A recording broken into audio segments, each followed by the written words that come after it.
'cause everybody cries. Everybody hurts sometimes. Welcome to The Planet, the podcast for L Word fans. I'm Casey. And I'm Elka. Today we're going to be talking about episode 6, Lifesize. That means that we're at the halfway point of the season. Oh my god, it's going by so fast. Well, before we get into it, Casey, how did your audition for American Idol go? Yeah, before we get started, per listener request, I'm going to have to sing the Love Boat theme again. Ready? Oh, no! What? Oh wait, wrong show. Opening sequence. Bet is straight, but it's not Bet. Did they have an actress mouth the words? That's what it looked like to Because me. it sounded like Jennifer Beals' distinctive voice, but it obviously wasn't Jennifer Beals' distinctive butt cheeks. Yeah, it wasn't her. But it was her voice back at Yale in 1985 when she was apparently straight, or at least straight acting. With Tire Man. Yeah, that was the same actor, right? Yeah, that was Tire Man, Right. a.k.a. Coleman. And she was wearing her Flashdance shirt. Do you think they did that on purpose? Of course they That was did, and funny. it was hilarious. So that's weird. I mean, they're both in college, and they're both gay, but they're having sex with one another. I don't think that's that rare. The homos, when they're trying to act straight, they gravitate towards each other. But my question is, who's Bet going to be with next week? The line went from Tire Man to Bet, so who's the line from Bet to next week? Maybe it's Alice. Was that long ago? No. So the real opening scene... I'm gonna live forever. Oh, is that a different movie?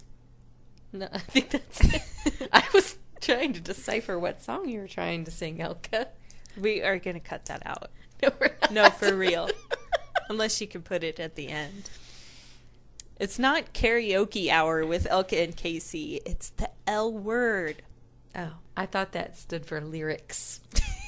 So the real opening scene was Shane coming into her very squeaky floored living room. The walk of shame. That house is becoming more and more like a frat house. And of course, Carmen's asleep on the couch and she's like, "Did you fuck her?" Yeah, I know. She's like, as soon as Shane walks in the door, did you fuck her? Shane looks a little bit bashful. In that scene? Shane just looks like she doesn't want to put up with it. But she is putting up with it. She loves Carmen. Carmen gives Shane a bit of a hard time. I mean, she kind of gives Shane a hard time, but if I were her, I wouldn't have let it go even as easily as she did. You mean you would have broken up with her? No, but I would have made her suffer for a little bit longer. I mean, she throws pizza at her. The whole time when Carmen was giving Shane shit, it was just so funny. Yeah. It made Carmen really cute. Because she's like, "Are you hungry? You are? Okay, well, Do you want fucking sausage or pepperoni, you slut?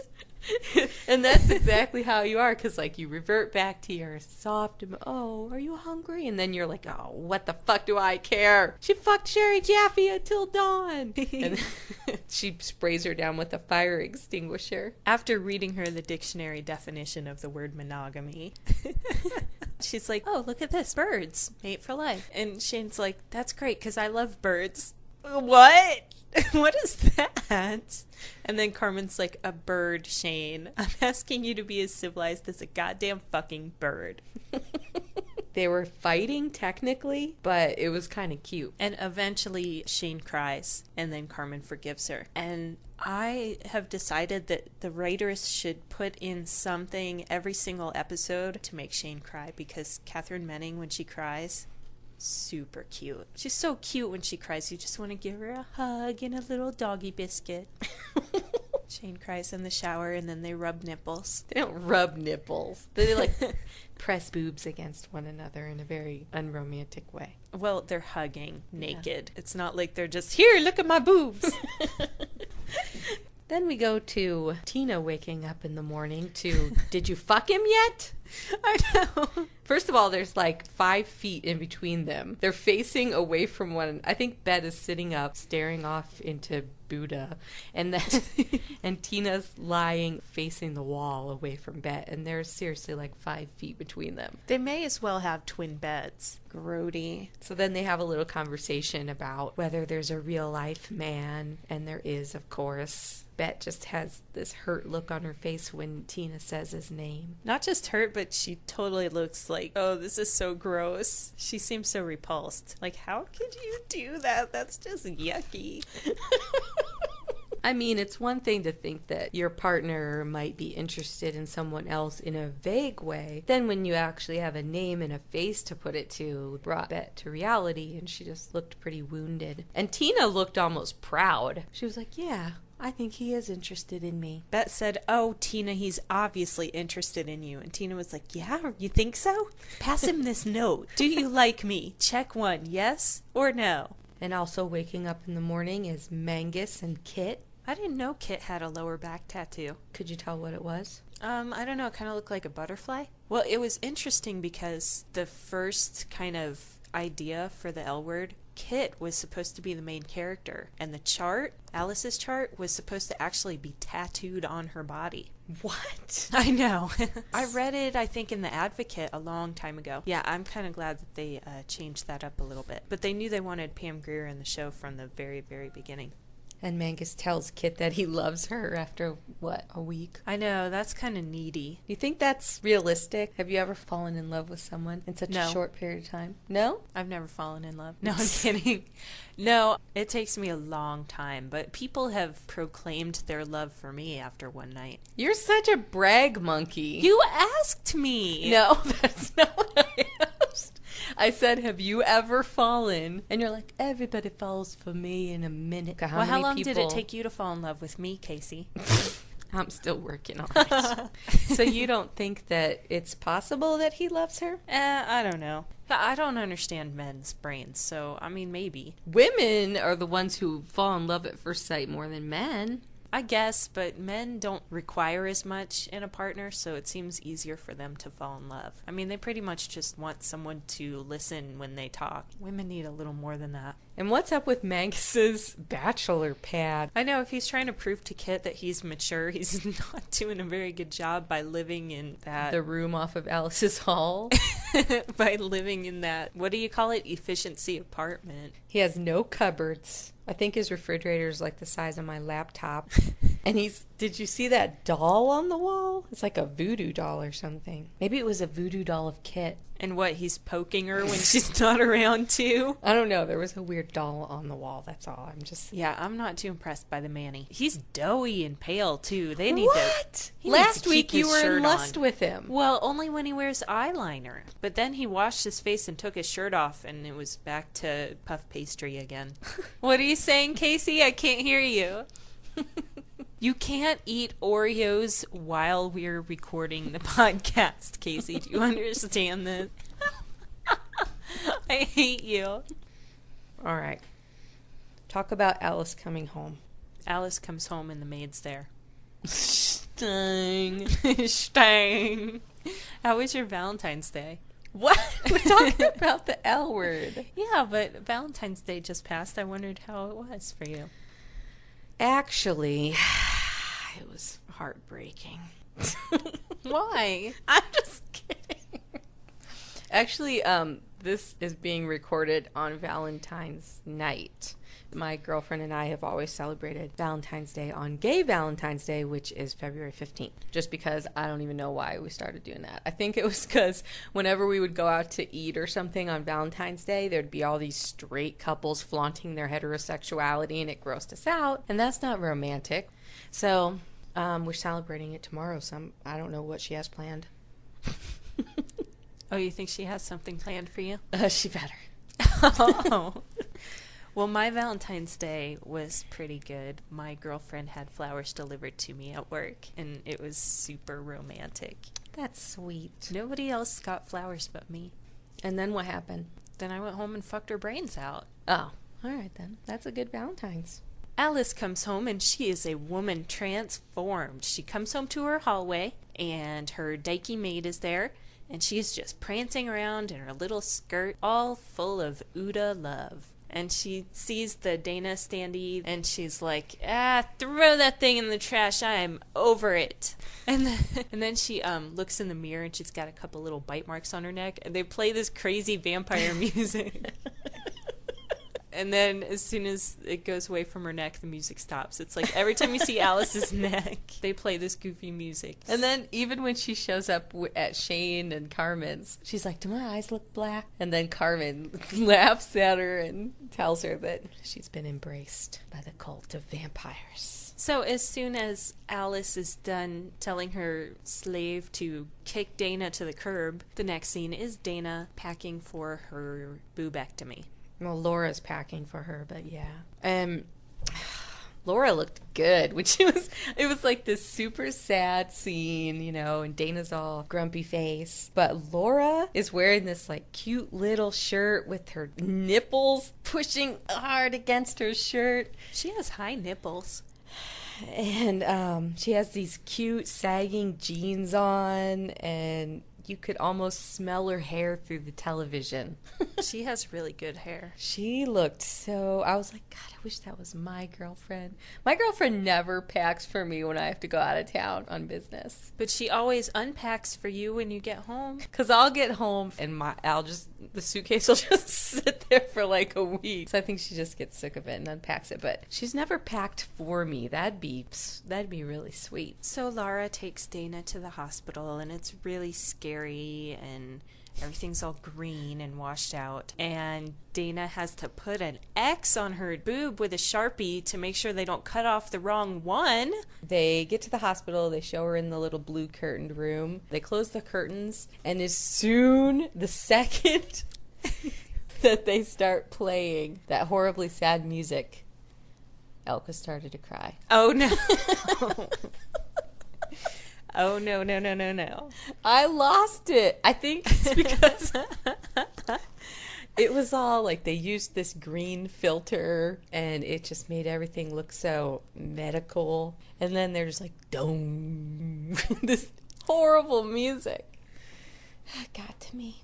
So, yes, I, Elka, won the bet, and Casey cried like a little girl watching Little House on the Prairie. Cried and I think cried. it's because I watched it alone. Alone and crying. Yeah, and she was supposed to wait and watch it with me. That's what you get for watching without me. I couldn't resist. But anyway, I turned it off really quickly after that, and then I watched the rest with you later. So, but that Casey has to edit this podcast.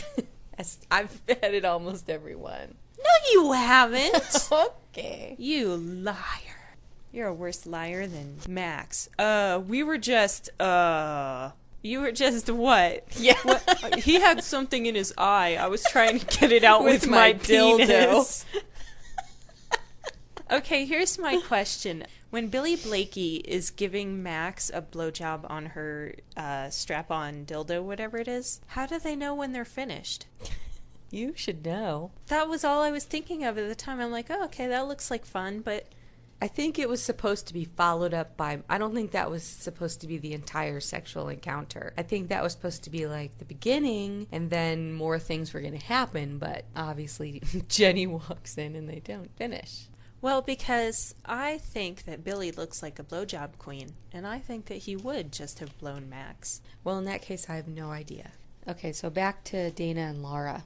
Do you need a tissue? No, I'm over it now, and I was fine. Do you need a hug? Are you okay? I was fine the second time I watched the show. It's just that one part was very sad. I didn't cry because I'm a cold-hearted snake. You are. It's funny because I think that you give the impression of being the more sensitive one, but in truth, that is not the case at all. I'm totally sensitive. I cried my little eyes out at Brokeback Mountain. I cried so hard I had to come home and lay in bed for the rest of the day. Okay, everybody cried at that movie.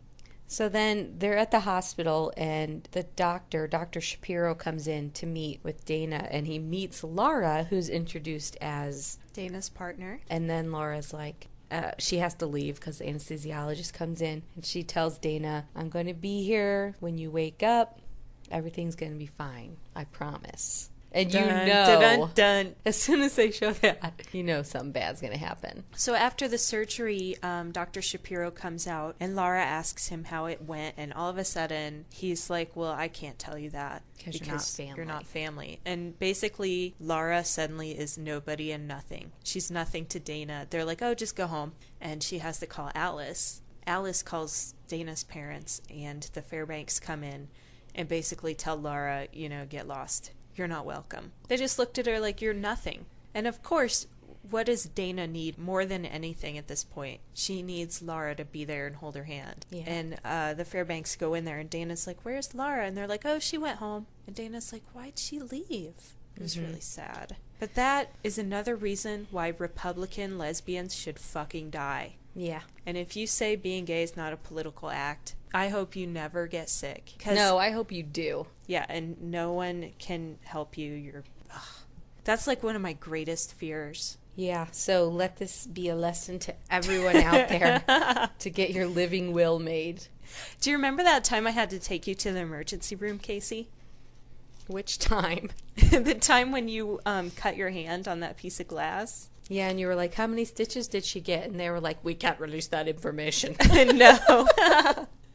No, actually, I had to take Casey to the emergency room to get stitches in her thumb, and I was trying to be all supportive and stuff. But First of all, her thumb is like hanging by a flap of skin. Blood is like spurting out. And she's like, oh, it's fine. I'll just put some duct tape on it. She's like, oh, just get a Band-Aid. I'll be fine. I still don't think I needed stitches. But. You obviously need it. So anyway, what happened was Elka came in the room while all they were doing was cleaning it, and you started to like wobble, and the nurse was like, you need to leave the room because you're going to pass out. I was trying to be all supportive and like, I'll go with you and hold your hand. Don't be scared. I took one look at it and I had to leave. You looked unwell. Yeah, I almost wasn't able to get up and walk out of that room. The point is, it's really scary. Well, that was nothing. But, I mean, I've always wondered what would actually happen because they always show this on TV. The gay person isn't given any information and you're not allowed to see the person. I wonder if it's really like that. It must be. I mean, I think that sort of thing happens all the time. It's terrifying. So the way around it is to get a living will. And a power of attorney. And a power of, get the fuck out of my way, I'm going in to see my girlfriend. I would have busted the door down. I would have gone into a broom closet and put on some scrubs and snuck around and pretended I was a doctor and gotten in that way. Somehow I doubt that. I've seen it on TV a million times. It always works. Okay, so then after that, Laura just looks totally helpless. And so she calls Alice. And then Alice shows up at the hospital. And she pretty much handles it perfectly. Yeah, Alice is good in a pinch. We've seen this before. She's really polite to them. Then when she realizes that they're not going to be human, she just pushes them aside and goes in. Yeah, which is good because otherwise Laura wouldn't have been able to get in to see Dana, and that's really what Dana needed. I'm not that excited about Jenny's whole writer deal she's got going on right now, but basically her publisher flies to LA on the first plane out of New York to tell Jenny, the waitress, that she's a genius and I love your book. They're going to publish her, and apparently she gets half her advance is what, like $1 million, $2 million? I don't know. Jenny basically shits her pants right then and there. The black helicopters. They found out where the lesbians are hiding. They're coming to get us. I guess basically Jenny's book is pretty much the carnival scenes in narrative form. And you know how much everyone loves the carnival scenes, so I'm sure this book is going to be a hit. But they compare Jenny's book to Bastard Out of Carolina, which I really like Jenny. She's one of my favorite characters on the show. But come on. Jenny is no Dorothy Allison. That's like my favorite book ever. It's one of the greatest books ever written, and I just don't think that Jenny Schechter is on a par with Dorothy Allison. More like Girl Interrupted level. They're attacking. The helicopters are circling our house now, so if we cut out suddenly, I want you guys to look for us at Gitmo. I've got a fake husband lined up for if a Republican gets reelected and they decide to round us all up and send us to church camp. Byron. He's some fag, I know. I will not go straight even for the government. Just like hiding Dakota. Black helicopters. There's seriously like 20 They're helicopters. circling our house. So how about that Jenny Heil? She's a good-looking skier. She's a total dyke. I don't know. I don't want to talk about the L word. I want to talk about the Olympics. I'm like, Jenny. I thought you were going to say Beals, Schechter. And then I was just like, my mouth dropped. Like, who? Jenny Heil is a total dyke. I hope now that she's won a gold medal, she'll come out of the closet. Is she in the closet? Or straight. I mean, I've decided she's gay because I think she's cute. A lot of the Olympians are looking gay this year. Yeah. Even the ones that are married. I don't understand why the Olympians are so closeted. I mean, I understand if you're on a team sport like hockey, maybe you would be more apt, but ice skaters? Those are the team sports. Those are the ones where they're out, like the soccer, and I'm sure some of these hockey players are going to be diking it up. 2 years ago in the Summer Olympics, there were like, I don't know, 1 million competitors, and there were, I think, 3. Whole world. There were 3 Olympians who were out. I don't know how many are out this year, but... Well, I watched the women's snowboarding last night, and they were so adorable with their, like, low-rider pants, and chick snowboarders are super cool. Yeah, we'll take the snowboarders. You hets can keep the ice skaters. Anyone with that sort of fashion sense doesn't belong in our community. Okay, where was I? So Jenny's going to get published, but they're recutting her fictional novel, and they're going to turn it into a survivor memoir. And that's not what Jenny intended. And that's really bearing your soul. I mean, is Jenny ready for a survivor memoir and a book tour? They've mentioned that there's this super phenomenal editor that she's going to have. Eve Ensler, Vagina Monologues. It's a real person? Yeah. Well, no, I mean, Eve Ensler plays. Okay, so the editor is being portrayed as being this great editor, and who Jenny has a lot of respect for. So obviously, when they get together, there's going to be some issues. Who knows if there's going to be any sexual tension? But I think Eve Ensler is a little bit too old for there to be sexual tension with Jenny. Well, what's the deal? I don't know, but I mean, I can see a few different angles where this could be going. Like, people will find out more about Jenny's past than she was originally willing to disclose. People like us? Her family. I mean, there's certain things about your life that you don't really want your mom and dad to know about. Like what? You know, like getting raped at the carnival. They know. Yeah, I don't know. You're right. I don't know. No, I meant you. What about me? What things don't you want your parents to know? My family's different. Well, yeah, I mean, my parents are pretty easygoing compared to most people's. So your life is an open book to your parents? I don't think I have any secrets from them. So they know about that circle jerk in college? Well, how does a girl do a circle jerk? I'm sure it's possible. And if it is, then you've done it.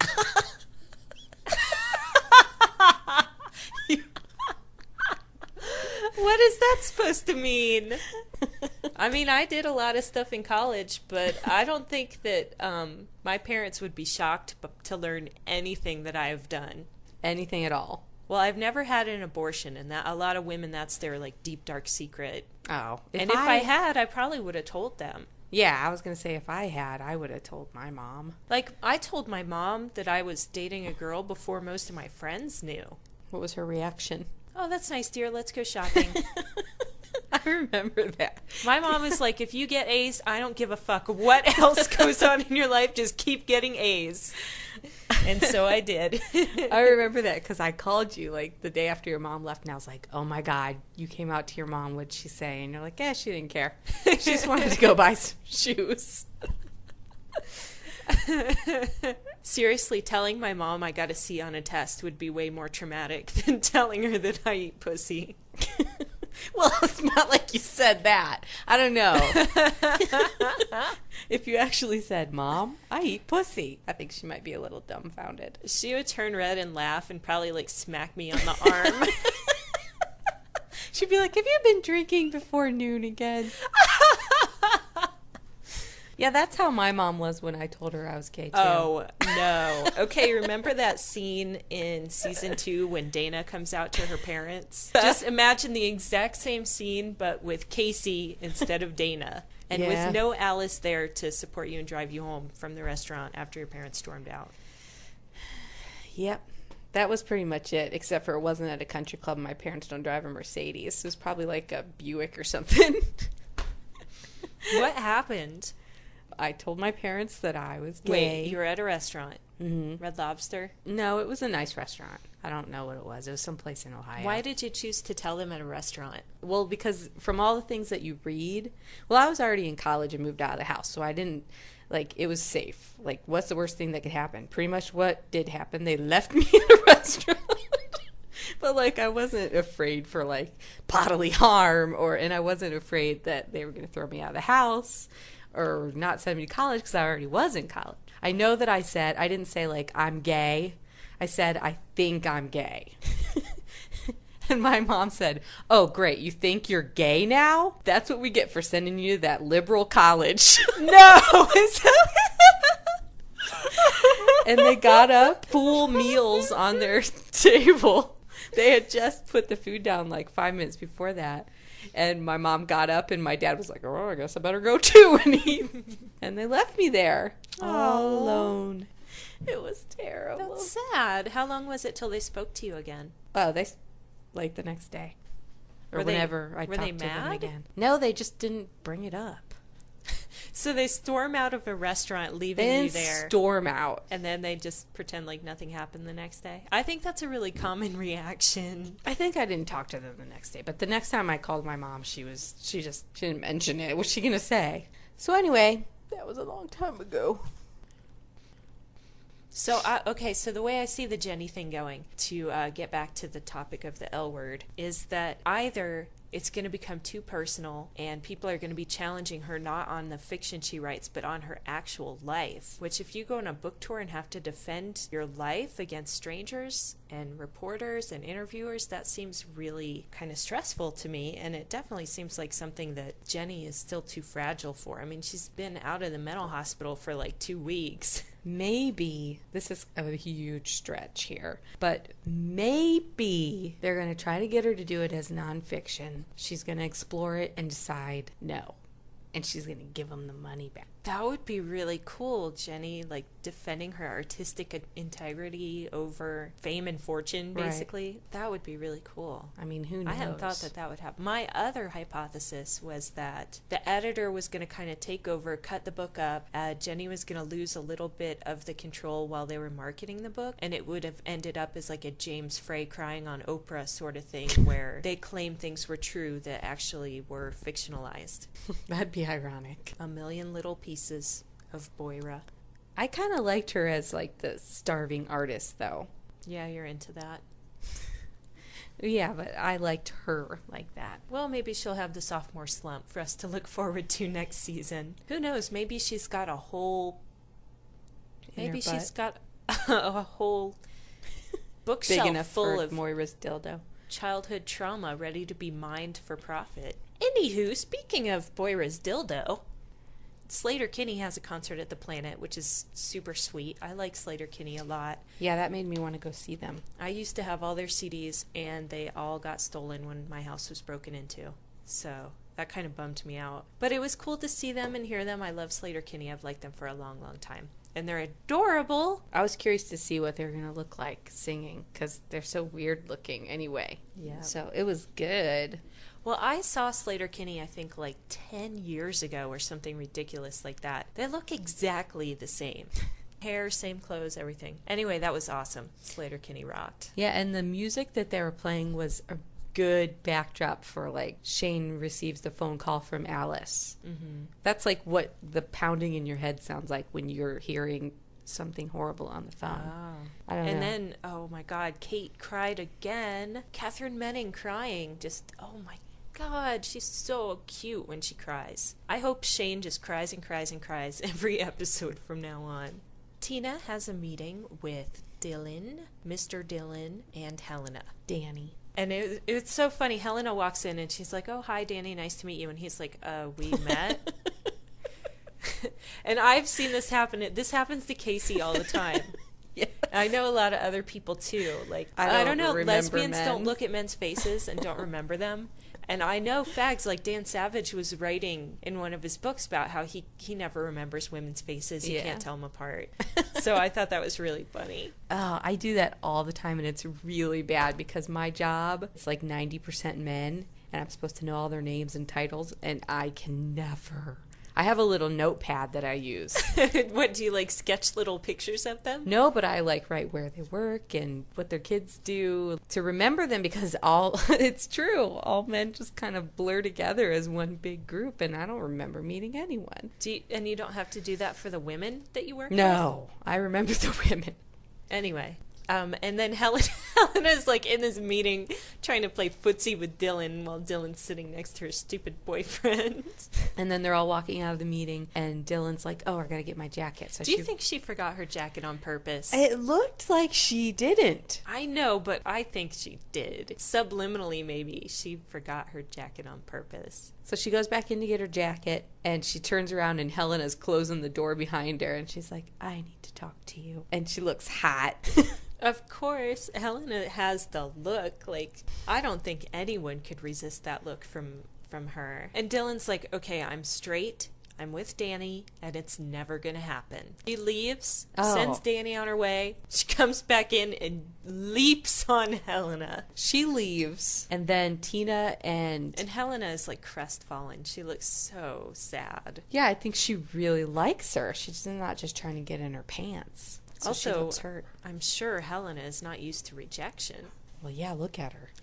So then Tina comes into Helena's office, and Helena's all in a daze, and she's all sad. Aww. And Tina's... Oh, I forgot about this scene. Go on. And Tina's like, "Don't undermine me in a meeting." And she's like, "Yeah, whatever.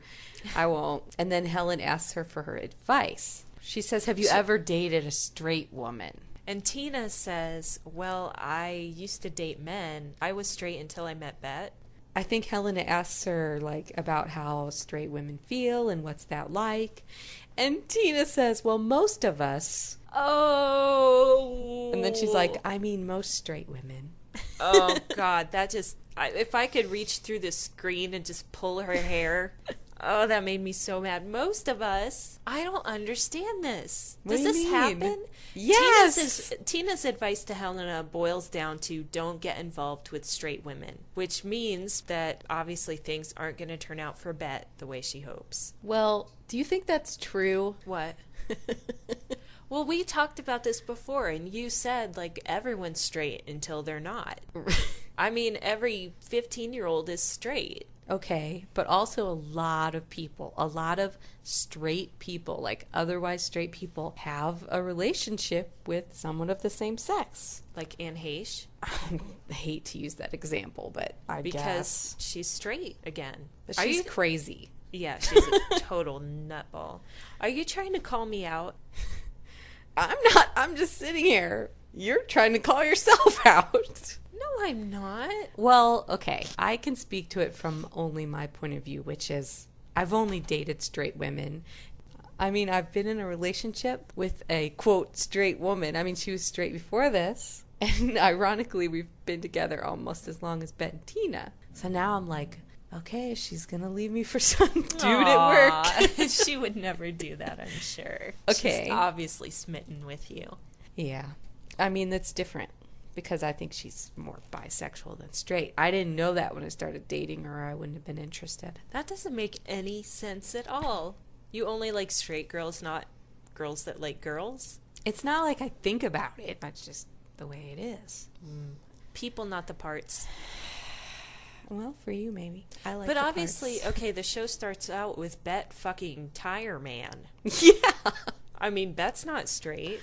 Right, but it's different to be, okay, it's different if you're born and you feel straight your whole life, and then you're like, hey, maybe I'll try a gay relationship. Oh, do you think that's how Tina went? I think she fell in love with Bet. It was probably like love at first sight type of thing. I think it was completely like an emotional infatuation. How can Tina be straight now? I keep thinking that next week Tina is going to seduce Josh, and as soon as he unzips his pants and pulls his wiener out, she's going to be like, oh my God, I changed my mind. I forgot what this actually entailed. I swear to God, that's what I think is going to happen. I know, because she's going to take one look at it and be like, never mind. Right. It's like those women that are like, well, I want to have a baby with my girlfriend, so I'll just have a one-night stand with some dude. Some women can do that. They must really want a baby. Go adopt another dog and leave that wiener where it is. Leave that wiener? You know, like a wiener dog. Well, I mean, there are a million different opinions on this. I know, And there's nobody no knows. right answer. You're right. Yeah. I mean, you can only have your own view of it. And I agree with Bet and Tina and Helena. I agree with Bet that, what was I, an 8.5 year apparition? And I agree with Tina, like, well, I was born straight, and it seems like probably the best thing for me. If you're 90% straight, if you're 51% straight, be straight. It's a hell of a lot easier life. Especially if you get breast cancer. And then Helena's point of view is love is love. That's probably the one I fall back on the most. I think I'm most on the same page with Alice and with Shane. Alice and Shane are on the same page. Well, because Alice says person, not the parts, and Shane says sexuality is fluid. You can't help who you fall in love with. That's a bunch of liberal mumbo jumbo. Peace, love, and happiness. Love is fluid. Sexuality is fluid. That's what Shane says. It sounds good. And Shane is the wise old man of the L word. Yeah, it sounds really good, but it's not that simple. Not if you're in an 8.5 year relationship and then your girlfriend's fluid level changes. She needs Tire Man to check her fluids. No, but you know what I mean? Yeah, I know what you mean. So the upshot of it is that Dylan comes back. Tina scoots out of the room. And gives Helena this look like, you remember what we talked about now. Which Helena promptly writes off. Like, As soon as Dylan comes back in the room, Helena sits up straight. She's like, I'm ready for you. And then they have this wordless glance where they slowly inch towards each other, trying to fight the passion and then finally giving in. The best part of the whole scene was the panty shot. Oh my God. That was fucking hot. Rachel Shelley's camel toe was... No, it wasn't. It was like from behind / side, black panties, black dress, hot ass. I mean, Carmen has the hottest ass in the whole universe. Yeah. But That was shot sexy. of Rachel Shelley... Wow. You didn't even notice it the first time you watched it. I just Well, showed it you. was easy to notice it as you rewound it and played it back 10 times. So again, there wasn't a whole lot of Dylan and Helena in this show, but what there was very intense. And I loved the way, I really, really like this. As she's about to kiss her, and even as she's kissing her, she gets this big grin on her face. I know. It's sexy. So cute. Tina comes home, and Bet's in the driveway, and they have some words, and then they go in the house, and they find, Oh, yeah. Kit and the Manny looking Guilty. I've had that experience before, but I was 15. Exactly. Bet kind of gives her the third degree, and Tina just laughs it off. Tina thinks it's cute. And Bet's like, no sex in our bed. And they both just have these ridiculous looks on their face. Like, oops, too late. And then Bet's like, oh, gross. I know. Bet has these looks of disgust on her face throughout that scene. And it's awesome. It's hilarious. I like her look of disgust. And then Kit smacks him on the arm like, man, how could you tell her? I love Pam Grier. Yeah, she's awesome. So how old's So Pam crazy. Grier? She's in her early 50s, I think. Oh, okay. And he's supposed to be 35? Yeah. I don't know where this relationship is headed, Kit and the Manny. I don't know where it's going. It could go anywhere. They could break up next week. I wouldn't be surprised. Or they could get married next week. Or they could get into a big fight. Or they could start cheating. I mean, anything could happen. That's true. It is the L word. Anything could happen. Well, I suspect that there's going to be some issue with Manny wants to have kids and she doesn't. Well, 'Cause he knew about He loves that. kids. Obviously. That's true. He does love kids. But he loves Kit. Which does he love more? So then they're all at the planet, Watching Slater Kinney. bouncing up and down and looking cute, especially Jenny. Pogoing. Well, earlier in the day, Max is like doing some networking install at the planet, and Billy walks in and says something like, "You're the cutest boy ever." And then he offers to hook him up with hormones without a doctor's prescription. Right. That's not good news. No. How hard can it be to get sex change hormones in LA? Apparently really easy. All you have to do is do some networking. Somebody will walk in. No, but I mean prescribed. I mean, look at Winona Ryder. 30, 40 prescriptions that were legal. That's kind of scary. Well, Billy doesn't have the drugs. He's giving Moira information or a connection. Yeah, but I don't like that. But well, how do anyway. you take hormone? Is it a pill? Well, I don't know what girls do. I mean, guys that want to be more feminine just take birth control or estrogen. I'm sure it's going to be an issue. Whatever. Well, that shit can fuck you up. On This American Life, they had one episode where they had a bunch of FTMs talking about it. It was so interesting. What do you mean it can fuck you up? I mean, if you're just randomly taking hormones, it seems like you need a doctor's. I mean, you need a doctor's permission to take an aspirin these days. I mean, if you know how to do it. She doesn't. That's the thing. Well, don't you think this person is going to know? I don't know. I don't think that I don't think that Moira should be taking these hormones without a doctor's supervision. I don't think she should just be buying drugs from some dude on the corner. That's where you get drugs. These are prescription drugs. Probably Shane is better connected than Billy anyway. Yeah, I don't care about the drugs as much as I care about Billy blowing Moira in the closet. Billy blows Moira in the broom closet. No, it's the office. Yeah, in the office. I just said broom closet because it was more alliterative. So they're all dancing at the planet, and Jenny looks around, and she's like, "Where's Moira?" And everybody's like, "I don't know. Who cares?"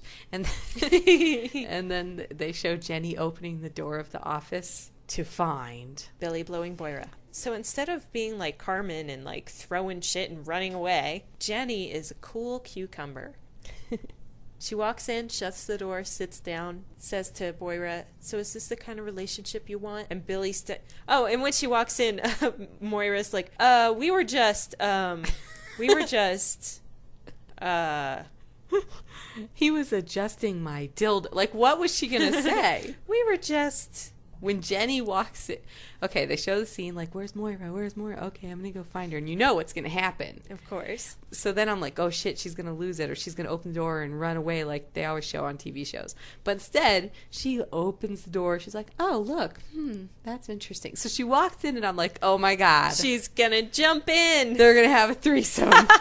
Because you know Jenny's a total perv. She is dirty. That was 100% in my mind, like, oh my God, they're gonna show this on we're this chick and these two dudes, or girl and whatever they are. I thought that too. I really thought that there was gonna be some girl on boy on Moira action. I don't even know what you'd call it, but which sounds like, exactly, if you don't know what you call it, that sounds like Jenny's gonna be there. So she walks in, she shuts the door, and Billy starts stuttering out some lame-ass excuse, and she just looks at him, she's like, "Shut up." And then she... and he does. She talks to Moira, and she's like, "Okay." Moira says, "Oh, he made me feel like a real guy." Jenny says, "Okay, I understand." And she tells her, "Stop hiding." Or no, she says, "Don't hide. Let's go." Moira walks out, and Jenny gives Billy the look. She stares at him for a full, like, 5 seconds. She just gives him this look. If I could give that look, no one can fuck with that look. That was Jenny awesome. is the star of the show this year. She has come back a new woman. Mia Kirshner really surprises me. Like, obviously I love her. She pulls some stuff out that you are just not expecting. Man, she is awesome. Totally. Anyone who hated Jenny and who hasn't seen season 3 yet, just prepare yourself to love her, no matter how much you think you won't. Even if you don't like her hair. I'm not into her hair. I liked her hair sucks right now. Yeah, I liked her short hair. And then they're dancing, and Shane gets a call from Alice, basically bursts into tears, and they all go to the hospital to see Dana. Alice explains to them that it's worse than they thought. Basically, all the girls... Was Helena there? Oh, I didn't notice her being there. No, Helena was not there. Helena's often excluded from the group. I didn't even notice that until you just said it. But it was Kit, everybody was there. All the girls were there. Manny wasn't there. Moira was there. Yeah. Everyone who was at the club plus Tina and Bet. And yeah. Alice. They were all there, and Dana, by the way, looks fucked. She looks like hell. Very touching moment. I thought Casey might burst into tears again. Bet walks up. And I think I had said in one of the earlier podcasts that I think I said Bet and Tina, but really Bet is the central main character of the show, and she's the glue that holds everyone together. And so I thought that it was appropriate that Bet would be the one to speak for the group. So she walks up to Dana. Well, what did Bet say to Dana? We all love you. No, she walked up to her, tenderly touched her hand, and said, I can't believe you lied to us, you fucking bitch! Then she slaps her and runs away. Yeah. She slaps her bandages off. Oh, God! And her nipple falls on the floor. Oh, shit! And she picks it up and throws it at Dana, and it just goes Do you want right in some the sausage? middle, right in the middle of her forehead. That is the most disgusting thing I have ever heard. Okay. That hurt me. I can't believe some of the shit that comes out of your mouth. So seriously. It's really hard to cross the line with me, but you have succeeded. She walks up to her really slow. I'm sure Everybody's we're laughing. It's fiction. I just keep reminding myself because otherwise I would be in a little fetal ball on the kitchen floor. Okay, so they're all standing there kind of quiet, and they don't know what to say or how to look, and Alice is kind of whimpering in the corner, and Jenny has this drunken smile on her face. Because yes, she does. Earlier she was like, I'm drunk, and she's just like, hi. So yeah, Bet walks up, and she says, you know that we all love you, and Dana says yes, and then they play the scary music again, and that's the end. That's it. Oh, actually the very last scene of the show is Laura's out getting coffee in the hallway or something in the hospital, and Dr. Shapiro walks up to her, and he pulls out of his jacket. He's like, I thought maybe you'd want to keep this. And it's Dana's nipple in a baggie. And Laura's like, thank you. And she kisses it through the plastic. You know that one of us is going to be struck down with, like, rectal cancer as punishment for this. Oh, come on. It's a damn TV show. I mean, it was... I cried, okay? Truth be told. Okay. Yeah, but, God, that was really incredibly sad. Yeah. I like how on this show there's all this drama. Everybody's got their own personal shit going on. But when someone's in trouble, the group pulls together and they're all there for each other. That's what friends are for. That might talk shit on you behind your back every once in a while, but when it comes down to it, they'll be at the hospital and tell you look good when your boob's hanging off the coat rack. The scenes from next week. Dana turns into a whiny little baby. She's freaking out, and basically she kicks Laura out. What? I didn't see her kick her out, but she's really rude to her, yeah. She says something like, you're not my nurse, you're not my mother. No, Laura says, well, maybe you'd be happier if I just left. And Dana's like, just leave then. And then a second later, she's crying to Alice, I can't believe she left. And Alice is giving her some tough love. Yeah, so Dana's recovering at home. Sounds like that Dana-Alice friendship is going to be rekindled. Jenny meets with Eve Ensler and gives her her own vagina monologue.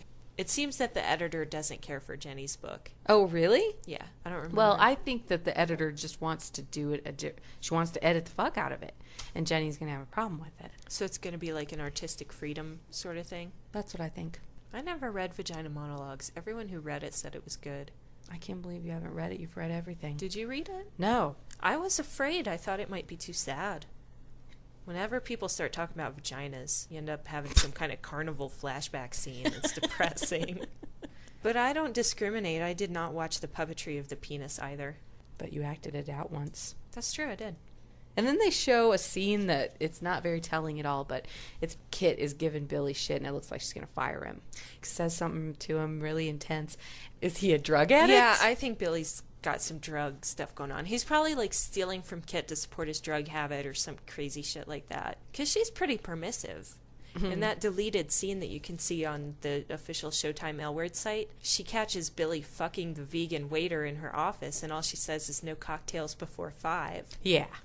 So Billy must have done something pretty bad for Kit to lose her shit on him like that. I think that this may be the end for Billy Blakely and his Boira blowjobs.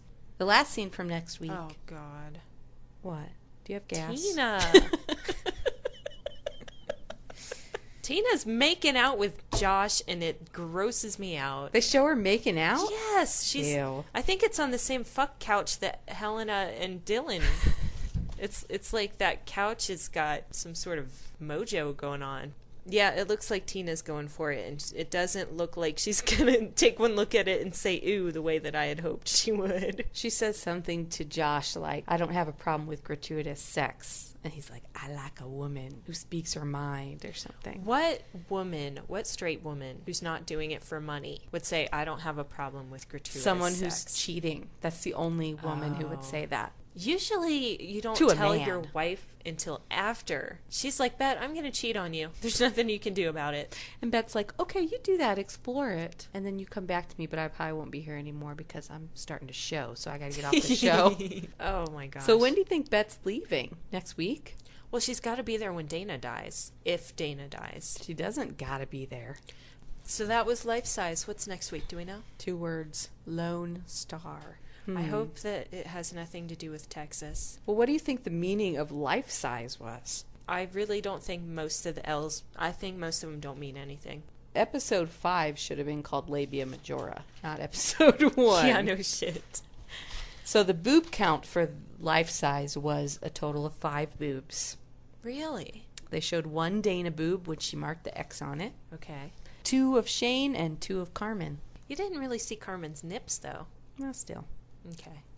I didn't know that the boob count was going to be an ongoing thing. We'll see. Interesting. Well, we didn't do a rating for the last show, so let's do that. Obviously, the last show was like a 9.999. Yeah, I guess I'd give it a 9.5. This I don't know week- how it would get a 10. Maybe it was a 10.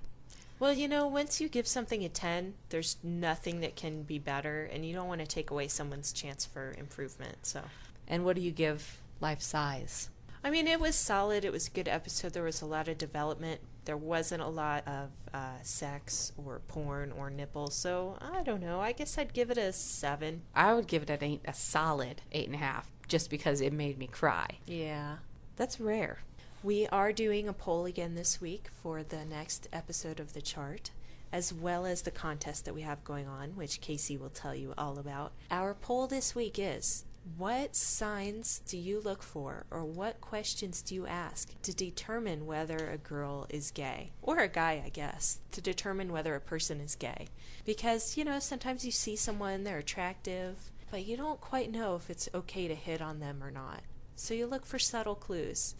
I'm not talking about a mullet and a flannel shirt. I'm talking about the subtle clues when you're not quite sure. It could go either way. What do you look for? How do you tell? So what about you? What's your answer to this question? The first thing that I look at are fingernails. Short fingernails are usually a good sign. And I do also look at shoes. Also, sometimes the kind of dog a person has. What? What do you mean? Because if someone isn't a dog lover, then I'm not interested in flirting with them, so... Yeah, but that doesn't tell whether they're gay or not. Well, okay, if they have short fingernails and a healer, I'm more likely to hit on them than if they have, Lee press-on nails and a Paris Hilton dog. Okay, that's interesting. I don't know. What's your gaydar tell you? What do you use? I don't know if I can really put my finger on it. Well, you're a bad example because you're like the great converter. More straight girls have been converted to the dark side by Casey. Okay, yeah, the question for me would have to be altered to what do you look for in a straight girl to know that she'll go for it? Pretty much like someone who will laugh at my jokes. Probably not a lot of makeup. Maybe some makeup, but not a lot of makeup. And then you always catch those glances of a girl checking. You're walking away, and if you look out of the corner of your eye, you see her looking at your ass or your boobs or whatever. Straight girls don't. I mean, they check each other out, but it's a different kind of look. And they don't hide it. They'll look at you dead on. Yeah. They're The way that judging Sherry you. Jaffe looks at Carmen. They're judging you more than checking you out. So that's this week's poll. I think this is going to be a good one. Maybe I can learn something. To answer this week's poll, you can email your answers to theplanetcast@gmail.com. Or you can call our listener hotline and leave a message at 505-244-0531. Or you can just post your answer on our blog, theplanetcast.blogspot.com. And don't forget the contest. The contest with prizes. Create an L-word comic strip. The comic can either be a single panel or a full comic strip. You can use pencils, pens, crayons, paint. nail polish, lipstick, peanut butter. You can use a computer graphics program, anything you want. Be sure to submit your entry before midnight on February 23rd. You can submit it via email, theplanetcast@gmail.com, via fax. Our fax number is 1-413-280-9151. We're going to display the winning comics on the blog page. And probably some runners-up that we like as well. You can enter up to 5 times, and we're going to announce the winners sometime before March 6th. Tell them about the fabulous prizes, Casey. The first prize is Elka's cat, because she's really annoying. Say hello. She meows Kitty, kitty. during the podcast a lot. I love this cat. No one can have her. I'll wrap her up and send her to anyone.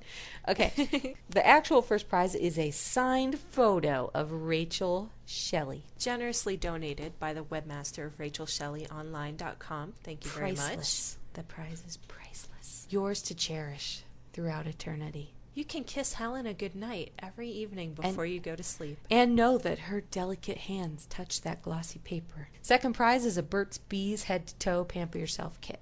Man, I love Burt's Bees. It's like chapstick and lotion. For all those chapstick lesbians.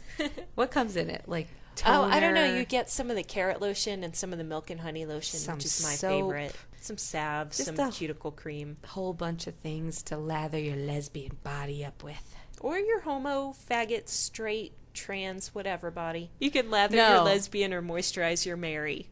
So there we go. This week's episode was Lifesize. Next week's episode is Lone Star. And we'll be back soon with the chart.